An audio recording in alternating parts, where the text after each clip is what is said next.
Gördü ki kənizlərdən biri dayanıb ağlaya-ağlaya baxır. Dedi ki, nə xəbər var? Həzrət Əli də evdən xəbər gözləyir hər an. Dedi, ağacan, əgər istəyirsənsə Fatiməni görəsən tələs. Allah haqqı o qədər ağlamışam bunu yaza-yaza. Deyir, Əli qaça-qaça gəldi, qaça-qaça. Bir gördü, elə qovrulur yerdə Fatimə. Bir çartdı, əbasını atdı, diz üstə oturdu Əli.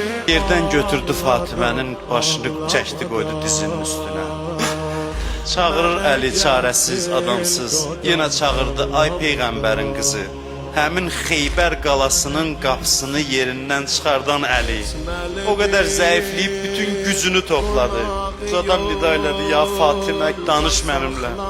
Fatimə, mən bu yaşa qədər heç kimə yalvarmamışam. Ne olar, yalvarıram, danışdır məni. Danış mənimlə, ölməyim mən, ölməyim. Bilirsən kimdir səni çağıran Fatimə? Mənim ümidim sənsən. Cavab vermək istəmirsən mənə. Sənin əmin oğlu Əlidir səni çağırır.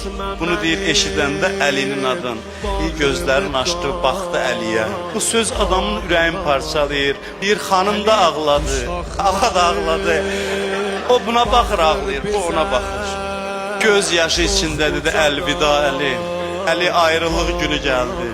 Əli indi ağla mənə, ağla yetimlərimə.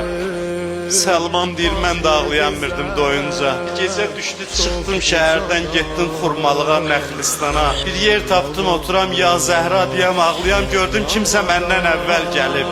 Gördüm bir qərib adamdır, bir məzlum adamdır. Dizlərini qucaqlayıb yana-yana deyir, ya Zəhra. Boylananda gördüm o məzlum Əli idi, o adamsız Əli.